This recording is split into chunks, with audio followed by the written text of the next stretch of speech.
Okay, good afternoon, everyone. So now we are moving to this panel on the shareholder activism. I'm the moderator of this session, Zhang Wei from the Singapore Management University. So I think the shareholder activism, of course, is a much sort of discussed or debated topic in corporate governance. And sometimes, the views can be quite polarized, especially in the United States. The advocates, of course, think of it very highly as one of the major sort of, corporate governance, external corporate governance mechanisms. Whereas on the other hand, there are also much sort of, doubt or sort of, questioning about the incentives of these activists, and more importantly, the implications, on the corporate governance. I think, ultimately it goes to this discussion about, whether the shareholders, how much they know things, how much they have, how much, the time horizon they have, whether they are actually subject to this so-called shareholder short-termism. But of course, these are the sort of, some are sort of the received, accepted wisdom, or sort of, we often see these themes coming out of the literature mainly about the United States. But of course, I think outside the United States, the shareholder activism in different jurisdictions, especially Asia, may sort of, vary in a variety, ways. In particular, I think the activism is very much sort of dependent on, first, the ownership structure of the public companies. Second, also the particular sort of, the corporate law rules, as well as maybe the securities regulatory rules in that, particular jurisdiction. So today we're going to have, a discussion. The panel is going to have a discussion about the shareholder activism in this part of the world, in Asia. I would like to, invite our sort of panelists to give us some brief view about the following aspects. First, probably the background information. So what's sort of the ownership structure, as well as the general sort of institutional background, as I just mentioned, the legal, regulatory background in your jurisdiction. And then I would like to, ask our panelists to share about, the particular aspects, several particular aspects of activism, including who are the activists in your jurisdiction, and what are their incentives, or why they're doing activism, and what kind of, strategies they're using in this sort of activist campaigns.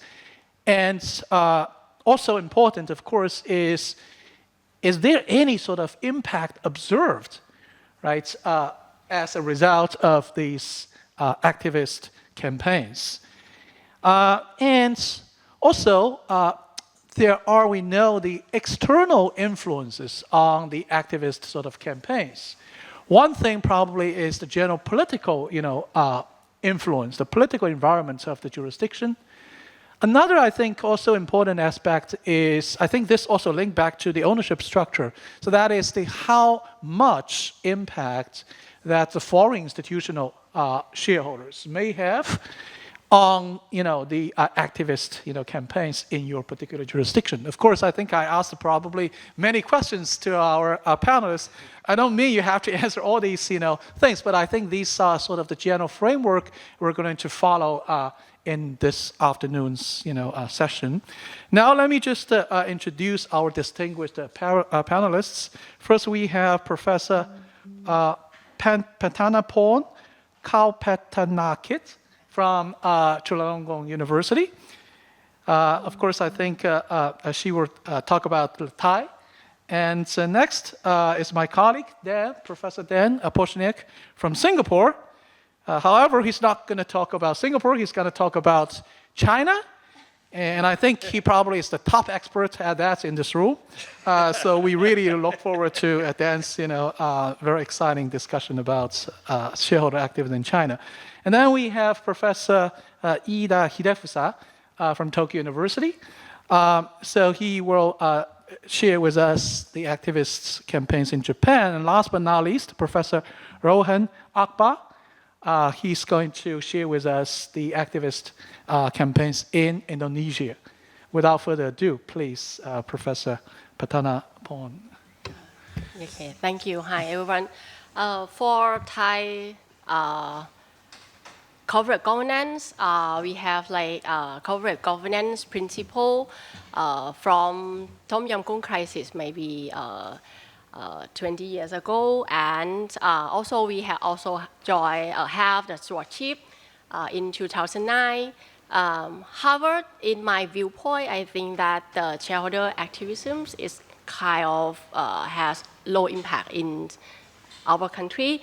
It is because that maybe the investor highly rely on the family who's own the company or the business.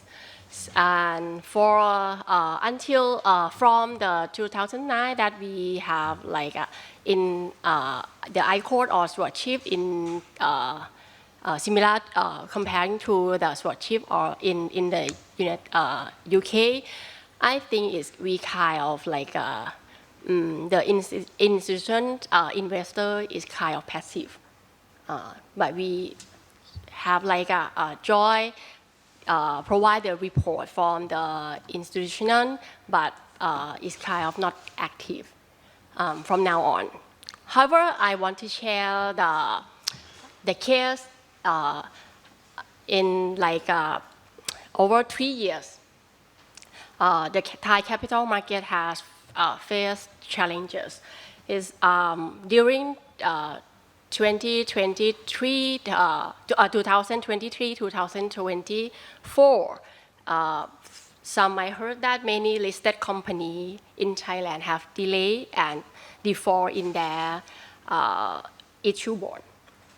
The corporate bond worth more than 700 million have postponed the payment, and some of them, one of them has been on the rehabilitation process in the bankruptcy court. Moreover, you may be familiar with the big company named Stark. The collapse of the Stark company shake up investor confidence. With the collapse of Enron, you may be familiar with in 2000s. The Stark company has used the similar scheme of the corporate mismanagement. Stark is a Thai big company.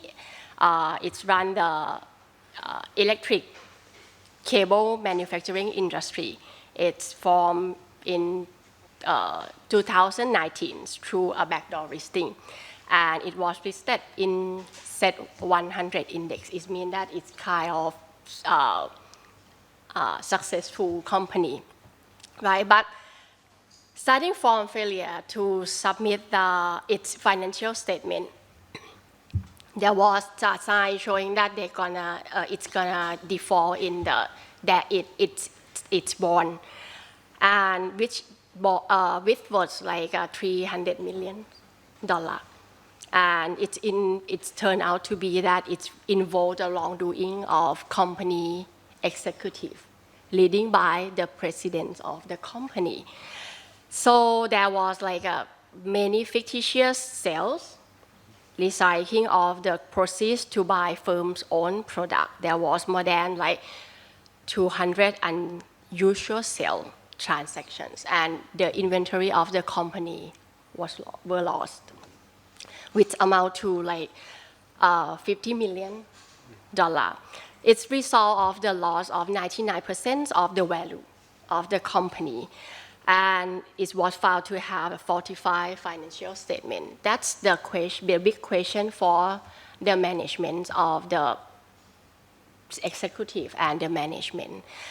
So similar to the Enron, the auditors of the company, the Deloitte, one of the big four, was also claimed to be responsible for the fraud and misconduct showing in the company financial statement.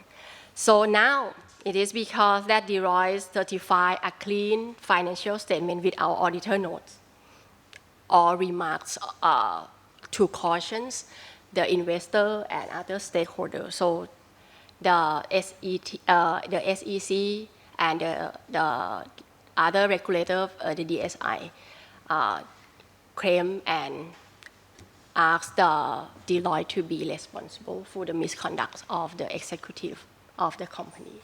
That's what the shareholder activism is quite, that I want to say that the shareholder activism in Thailand is quite passive because we rely on the auditor, we rely on the management team of the company. Even we have a lot of institutional investors. Thank you.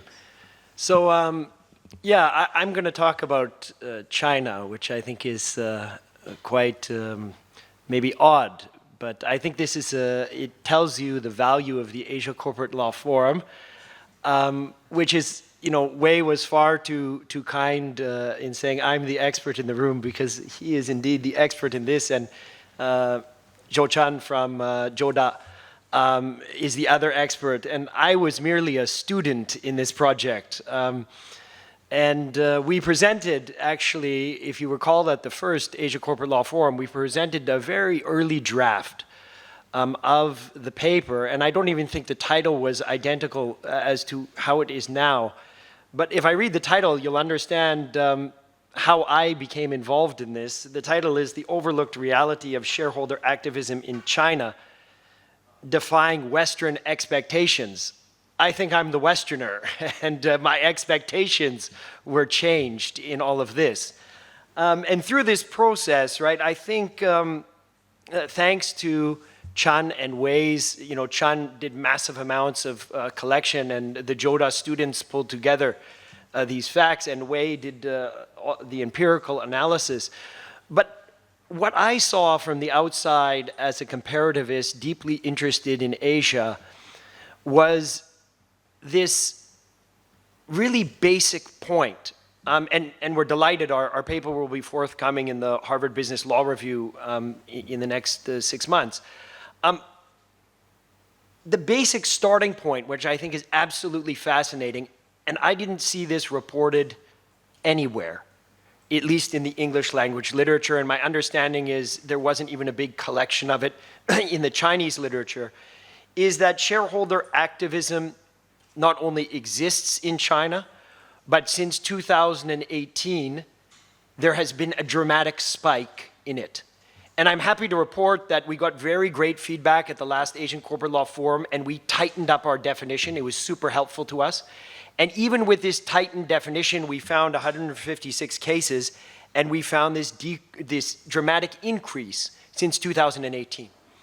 Now, what was interesting after 2018, and this is going to Wei's point about the legal regulatory background, is you had changes in the Chinese law that promoted shareholders to be more active. I want to keep this in 5 minutes, so I won't go into those regulations, but it dovetails with this increase. It's also fascinating because we know that China has a very different shareholder structure. And, I always learn at the Asia Corporate Law Forum, Professor Deng's talk earlier was another education for me that was just amazing, right? And, we know from Professor Deng and everybody that, yes, you have a very different shareholder structure in China, right? And the fascinating thing is, though, that within this shareholder structure, of course, what few people, again, Westerners especially, Wei has presented our paper at Beda at Peking University, and I've presented it at Oxford.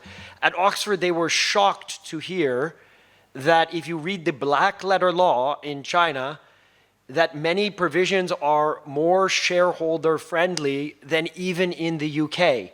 And the UK is known in the common law to be far more shareholder friendly than the US. Yeah. So if you have a continuum, it's quite amazing. Now, of course, that is black letter law, okay? But I want to be clear about this. Things like cumulative voting as a requirement when you have a large block shareholder, okay, or binding shareholder proposals. When you pass a proposal at a shareholders meeting, it's binding. These things, if you go to Delaware, are completely the opposite of that norm, right, in terms of these binding proposals. So you have this legal framework, and when I put it into ChatGPT, which I always do now to test myself, ChatGPT got it right in saying that China, when I pressed ChatGPT and I said, just compare the black letter law, it did come out with the right answer and said, if you read the black letter law, China has many of these protections for minority shareholders. But then ChatGPT went on to say, but they're never used. So that's why this is defying expectations not only of Westerners, but of ChatGPT, but maybe deepfake would get it right soon. Yeah. So what interested me about this is you have these strong rights, and we found these 156 cases, the acceleration over the last 5 years, and then we found this interesting case of I call it the roaring kitty of China. For those of you who know GameStop. And I didn't uncover it, Chun and Wei uncovered it, about this legend of the red scarf that started a campaign against Costco, the big shipping firm, and actually forced a dividend payout through activism online, a story which I would have expected to be reported everywhere in the Western media because it happened almost contemporaneously with GameStop. Jill Fish is coming to SMU in a few months, and we're going to have a joint session because she's put out some leading work on GameStop in the US to talk about retail investors. But you wouldn't expect this. You would maybe, even in the US they were surprised about GameStop. But if you talk about, ground level retail investors in China to an American, they'll think this doesn't happen. But then you have to remember, there are well over 100 million retail investors. Now, it works very differently. I'm not trying to say it works the same. It works very differently. But that is a reality. And these people holding shares have power. And so it's very interesting. We don't go into this in our paper, but we may extend future research if I can convince Wei and Chun to look further into this activism of the retail investor. So based on the regressions that I can't take credit for, Wei ran them, I think the most contentious part of our finding is when we regressed, and I had written a conclusion before Wei did the regressions, which you should never do, but I guess it's safe to do if you're not running the regressions. And I actually had predicted that you will not see a successful campaign against a national champion. I thought what we would find is only successes against provincial, local, municipal level SOEs, because I thought national champions are untouchable. I never thought a Costco you would find a campaign. And so what do we find in the regressions? Wei did the coding, and I can't go into it because I don't have time, but the regression showed that if you are, I should go back one step and explain who the activists are. We looked at them, and they were divided between state-owned activist investors and private-owned activist investors. And also the targets sometimes are private companies, and other times they're SOEs. As the Westerner, I thought, you're going to find massive differences, okay, and you're going to see this clear. But we didn't find that in our regression. What do we find? We find that if you own a larger percentage of shares and you're a shareholder, statistically on a significant basis, you're more likely to win. That's what you would expect anywhere. What we didn't find is that the political made a difference. Whether you are a state-owned activist investor or a private-owned activist investor, there wasn't a difference, or on our regression, whether you're a state-owned enterprise or a private-owned enterprise. We did find numerous cases where where private firms succeeded in cases against national champions, which is fascinating.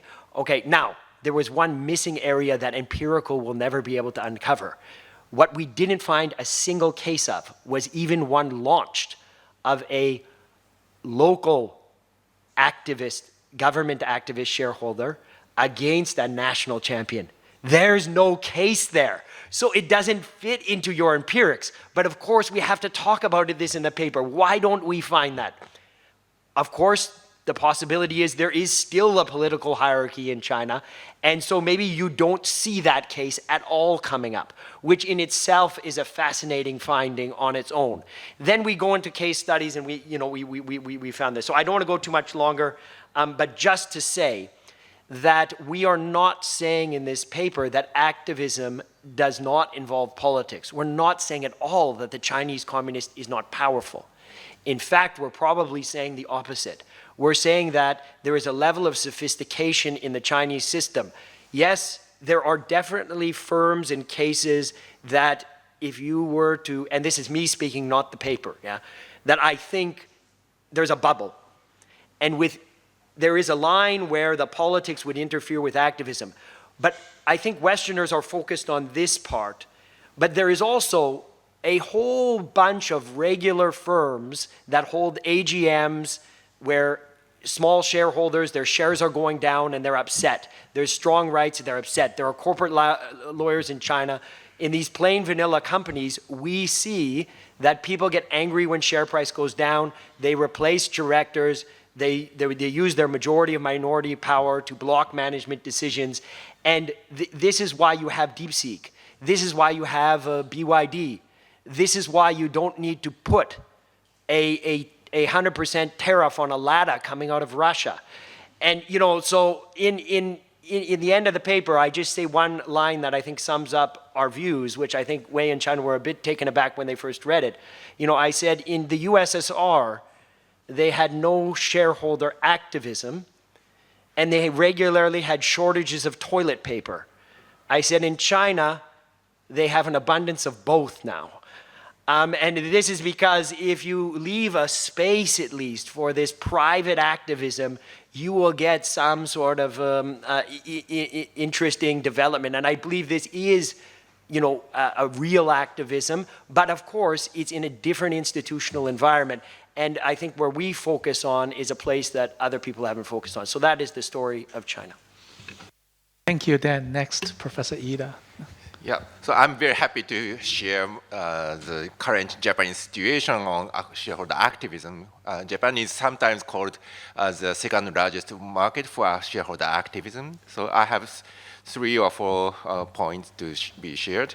The first is ownership structures. So activists usually target widely held companies which are underperforming or whose corporate governance is not working well.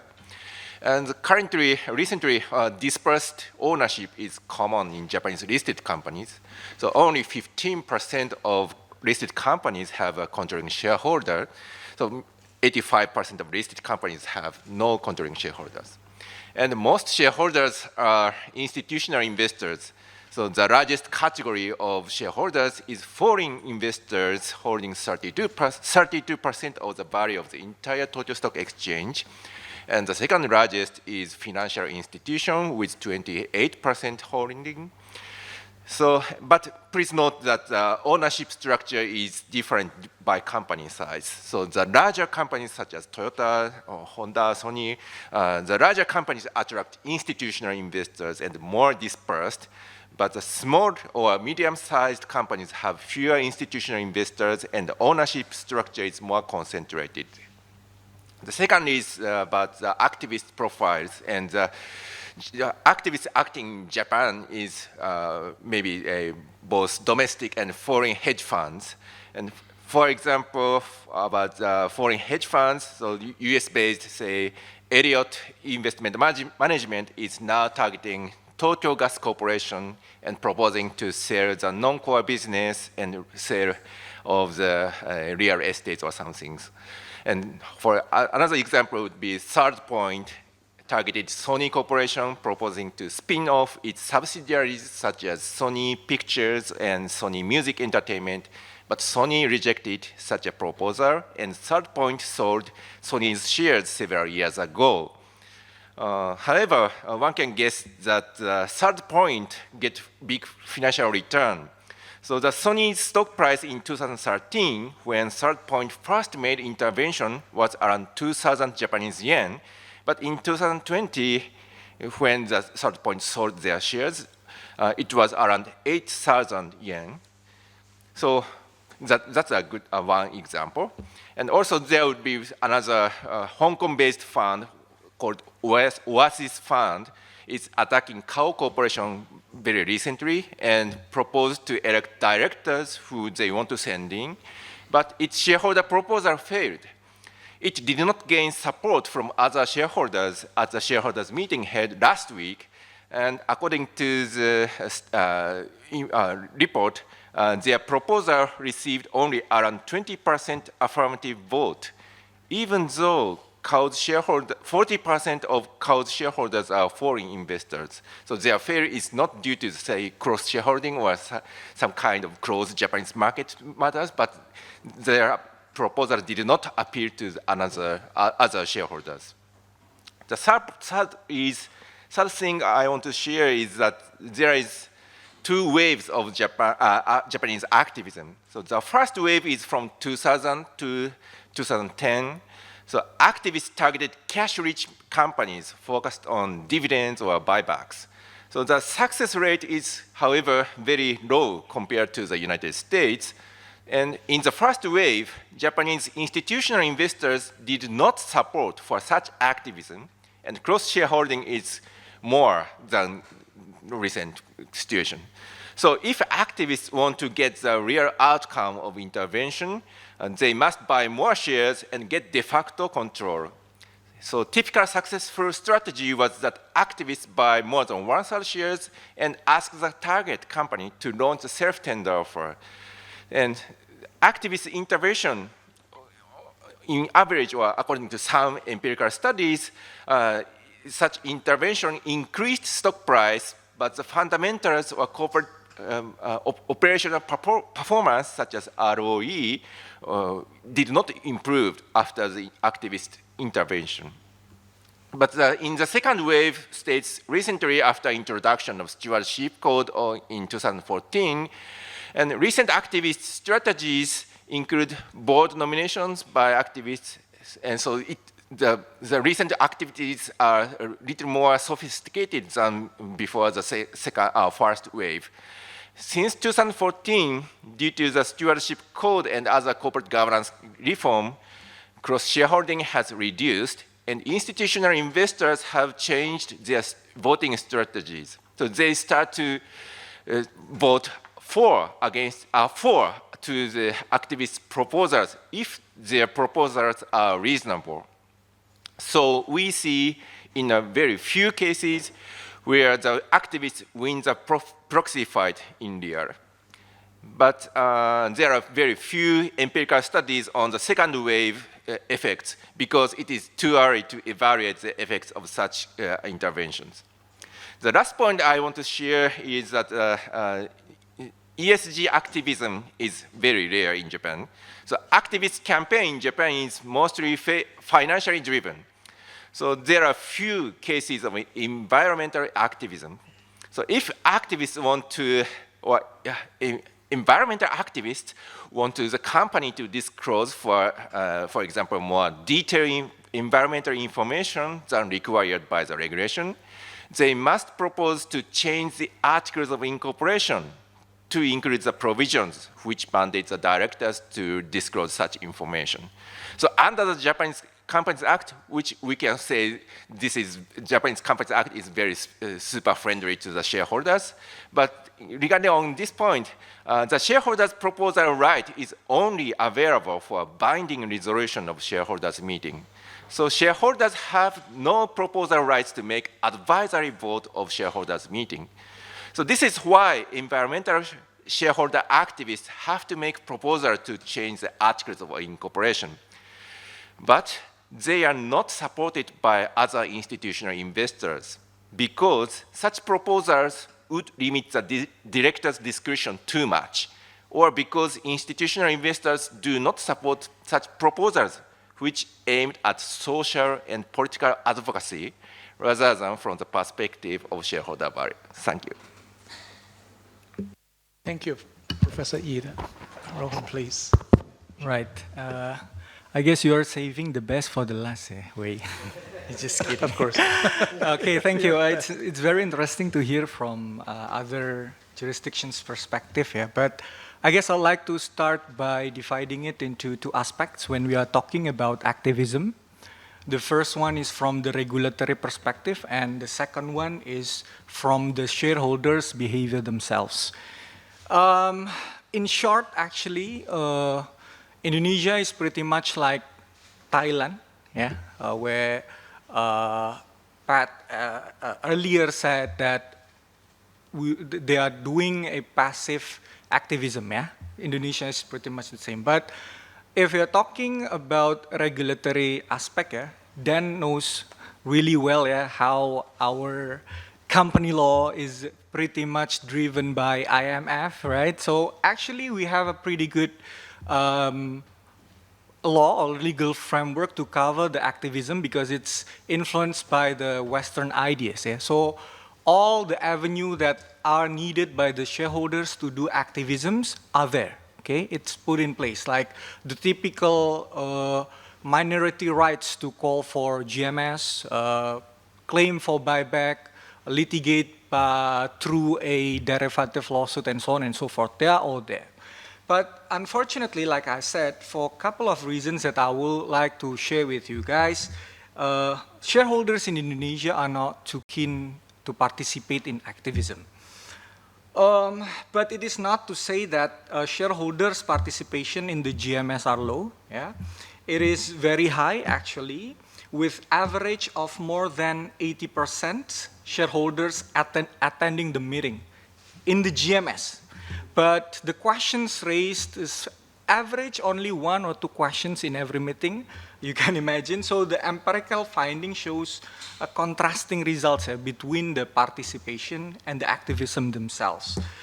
And my personal thinking that it is now, given it's almost 20 years upon the enactment of our company law, it's becoming an established culture, I guess.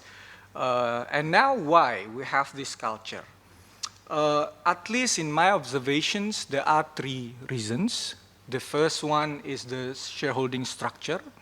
The second one is the market characteristic. And the third one is the judicial conduct. Yeah? So now, in terms of shareholding structure, I guess it's pretty much like in Japan for large size company, like Ida Sensei just mentioned. It is mostly concentrated. Even so, or even if it's not controlled in few companies, there are minority controlling shareholders. So they have minority shares in terms of number, but they are controlled. But still, in every company in Indonesia, there are controlling shareholders. And it is in fact or technically mandated by our regulation. Yeah, we have to declare who is the controller. And the controller are typically family or conglomerates in Indonesia, or in the context of SOE, it is controlled by state. Only few are having significant minority strategic investors who care enough with the management affairs.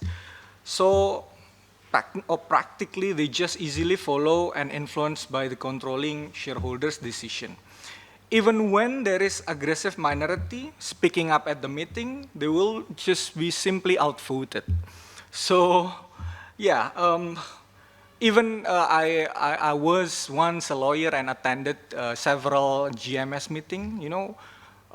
Sometimes there are few, critical questions or controversial questions raised by the shareholders, but the board just said, okay, we'll take it internally and then we will respond it to you in writing. So they even do not want to directly respond it to in the forum.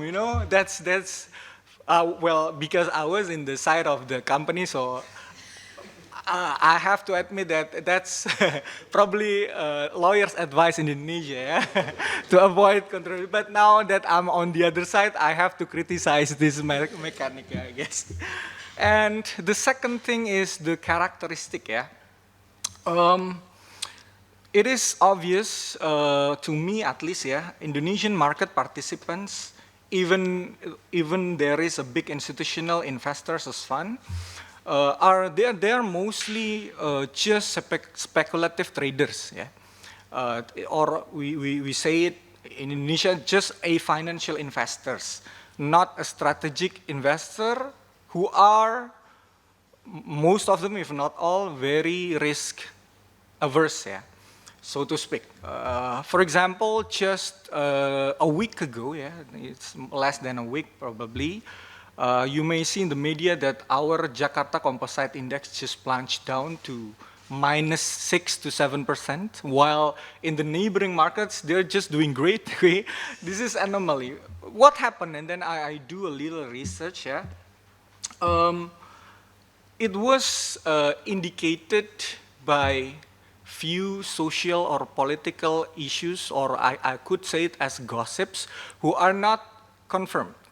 One is the, issues on the Minister of Finance will be resigning soon.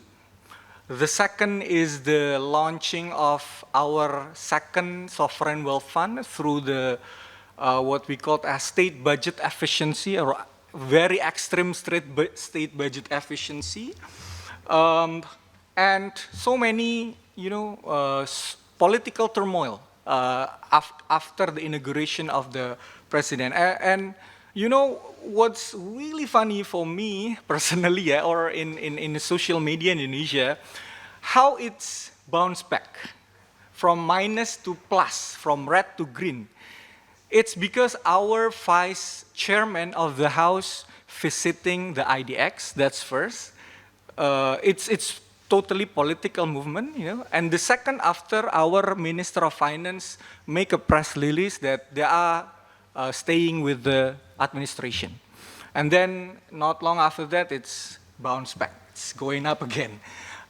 Which is, it's not related to financial issues any at all. Maybe it's gonna be debatable on the Minister of Finance resignation, yeah, but what happened with our vice chairman of the House of Representatives, which is the president's right-hand man, coming to the IDX?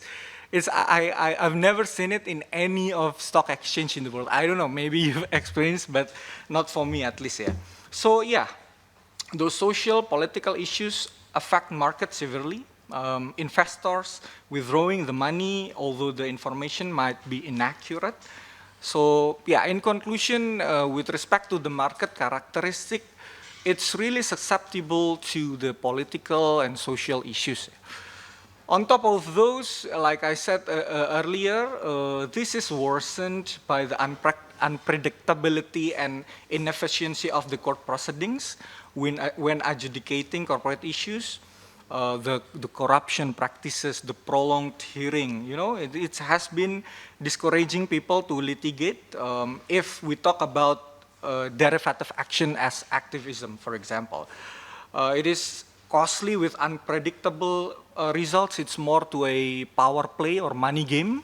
So you name it, you can just Google how many judges in Indonesia from lower level court, even until Supreme Court and Constitutional Court justice, how many of them have been in prisons nowadays from a corruption practice. So this also create this established culture. Now, for the last part of my speech, if I have still time, I'll make it really quick. The trend nowadays, question is, can we Indonesians expect that the shareholders becoming more active to create balance and boost companies' performance? Looking at the recent trends, I guess we need quite some time, yeah, to alter the systems and the shareholders' behavior. For the following reasons. So the first trend that I see is the advancement of technology. So during the COVID pandemic, we have this new system of voting and GMS. We called it as an electronic general meeting of shareholders. Previously, when doing a physical meeting, the minority shareholders who are typically employees or the labor union who get the shares through ESOP, they release their anger at the physical meeting, and because of that, media cover that issue. At least, even though they are outvoted at the end, they got attention from public, right? But now, after this electronic meeting system is introduced, I guess the activism is more and more declined since 2021. Yeah, the new system affecting the behavior. Also, also a new trend. Yeah, but I think the results remains to be seen. Again, this is related to the political turmoil in Indonesia just few weeks ago, because as you may know, our new elected president was previously a military member, and he has idea, and now there is this new, army law, but this is not related. That's a separate issue. But what I'm trying to say is there was a news saying that the president is now preparing almost 100 of active military personnel or generals to be trained to sit in the board, whether SOEs or regional government-owned enterprise. Okay, you can imagine you are a civilian shareholders, and then you need to fight or to correct the board who are active military general. I cannot imagine that. Especially when we have really bad experience with a military regime like 20 years back. So yeah, that's also new. And lastly, I think this is the only good news that I could see. I should say that recent global ESG and stewardship trend has brought impact to how Indonesian local assets managers carry their investment mandate. As you are aware, stewardship code is now already becoming a hard law in some jurisdictions. Like in EU, they have shareholders' right directive, or in Taiwan, I heard also they trying to adopt this SRD, which requires the asset managers not only making reports, but also to be more proactive in pushing ESG compliance initiative, right? While I have to say Indonesia has yet to adopt similar provisions, but the local institutional investors have implemented the similar stewardship standard in their internal policies. For example, I just checked Schroders Indonesia, because they follow Schroders headquarters in the Europe, I guess. They have this internal policy and report. They voluntarily made it. Or if we talk about pure local asset manager, we have Mandiri Sekuritas, which is a local state-owned securities companies. Yeah, they also have these internal guidelines for their ESG initiative and compliance when or where they are participating in. In the target company they are participating. So yeah, hopefully these good trends, aside from the bad story that I told you earlier, becoming wider and wider, followed by more and more local firms, or even becoming a hard law in Indonesia. So I guess that's my sharing from Indonesian perspective. Okay, thank you very much. I'd like to thank all the panelists for their sort of very, very good sharing of their shareholder activism experience in their jurisdictions. But actually, according to the time, we should finish soon. But I still, think probably we should open the floor for questions, for a few questions. Any questions to our distinguished, panelists here? Anyone? Yes, please. Yeah. So, can you share, for each jurisdiction, can you share the typical situation where the shareholder activism is likely to make success? For example, in Japanese case, one typical example is a scandal where there's a mismanagement, and the activists find out what's going on. So this is my question. So to who? For each jurisdiction, yeah. So who would like to? In Thailand, as I said, that the Thai investor kind of passive, and when they active in for claiming for to protect their rights, it's gonna be a case like stock. When they found that has like a fictitious financial statement, so they sue not for in the they like not active in the claim directly to a company, but rely on the regulator, the SEC or the police. So one point that I find interesting that Ida Sensei mentioned, which I'm not sure if it's also similar in Korea, but I'm working with Gen and June looking at Japan, Korea, and China. There doesn't seem to be, in the Chinese situation, we didn't uncover environmentally driven activism.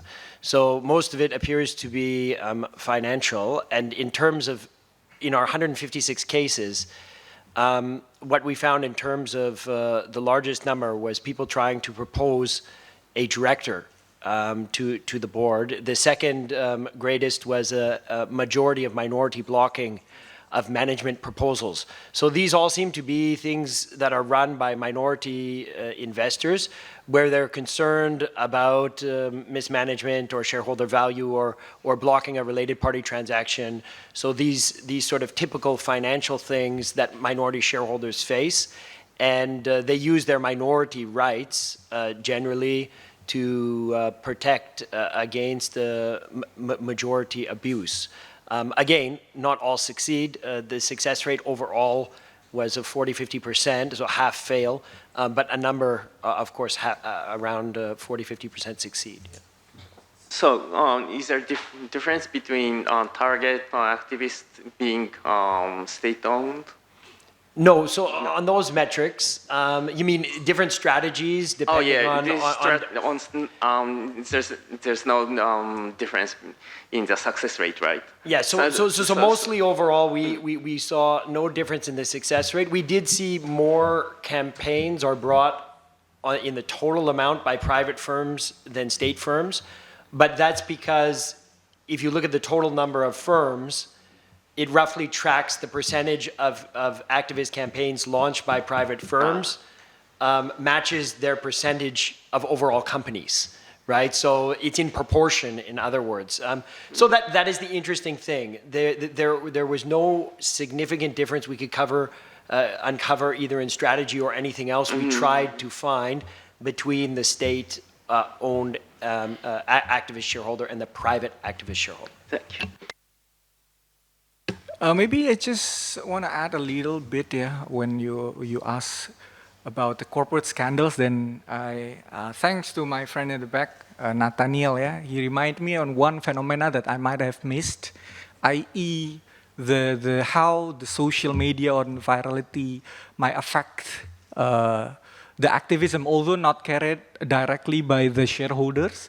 But for example, now there is few corruption cases involving state-owned enterprise or in a sector that are vital to the government in energy because of the corrections from the public. Once the issue is blown up to the media, the shareholders and other external related parties, including the social media, is pushing this investigation, right?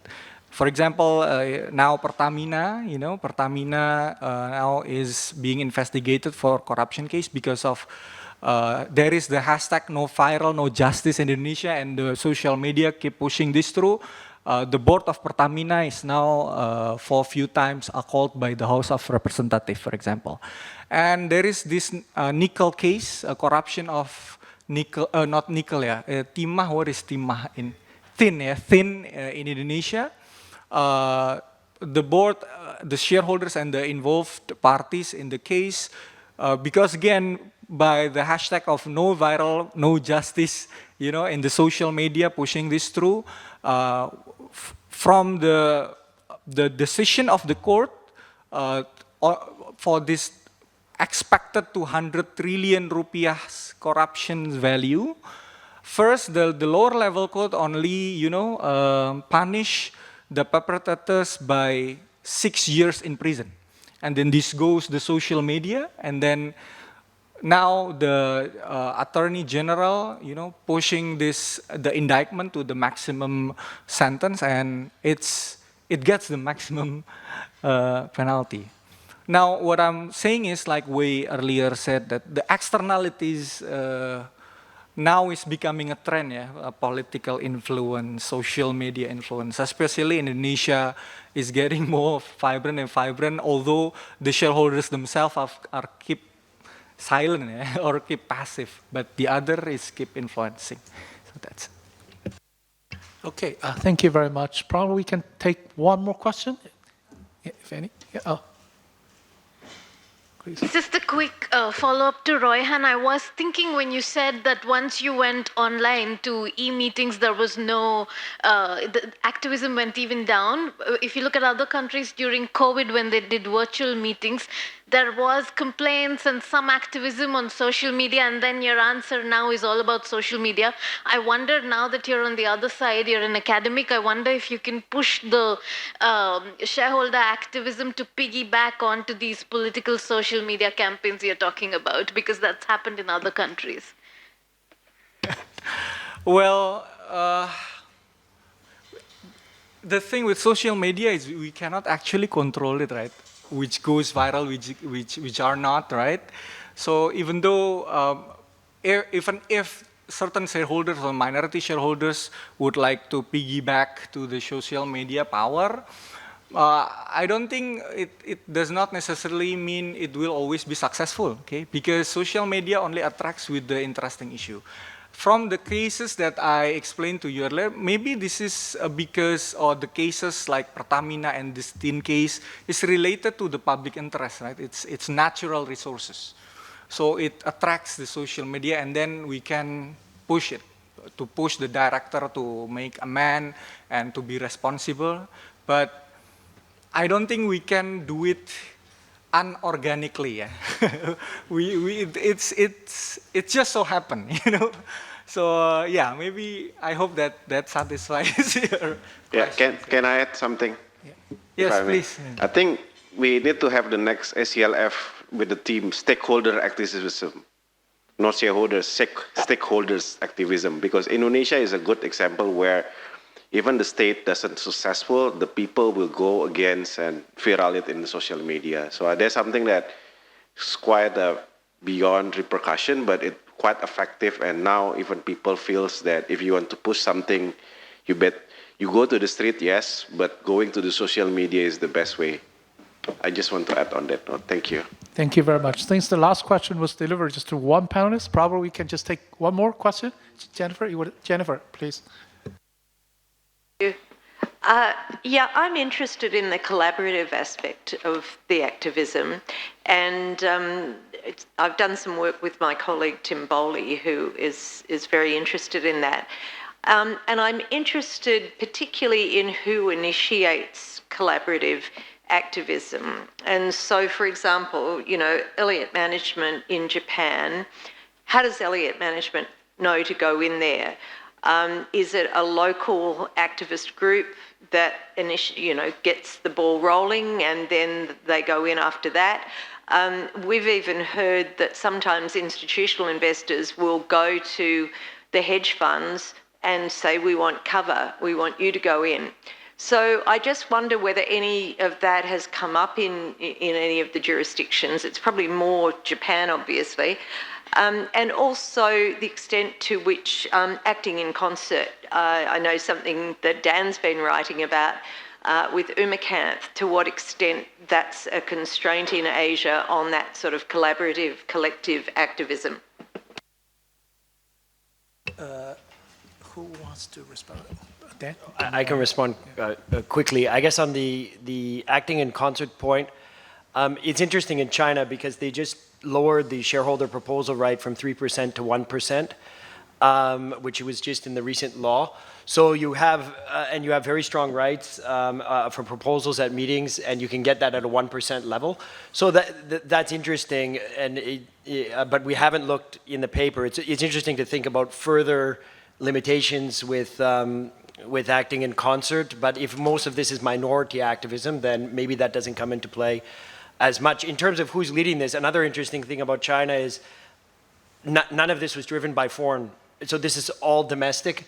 So that's fascinating, right? Because I think that's why nobody in the English has been writing about it, because it's not BlackRock, State Street, Elliott, all of these usual Steele and Partners suspects. It's all inside, it's all internal. And then, you know, the interesting thing, which I'm trying to convince China Wei to do more work on is, which is a great question for you, is this, legend of the red scarf online on the Chinese platform Snowball. Like they came forward, and I find this fascinating, but we don't know who Legend of the Red Scarf is yet. We're doing our research. Yeah, so but it's interesting, you know, and I assigned it to my class, some Chinese LLMs to do some digging on the platform to try to figure out who these people are, and we're in the process of doing that. But that's a wonderful question. I have the same question about this as well. Professor Ida, would you like? So I'm afraid I have no idea for the first point because there's no disclosure of who really initiates their activities.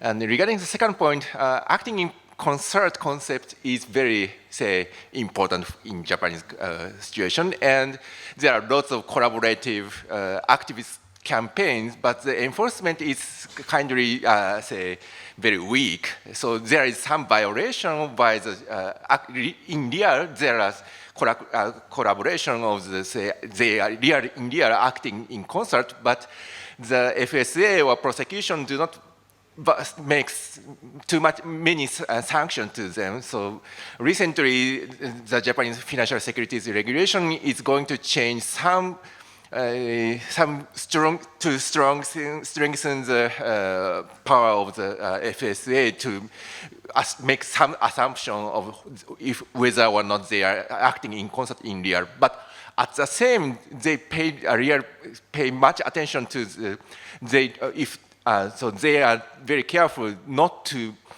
disincentivize the collaborative shareholder proposal to the shareholders meeting. So Japanese now stewardship code now is going to move to the more encouraging the collaborative stewardship and engagements. So acting in concert concept is now so at the same time the contradictory direction.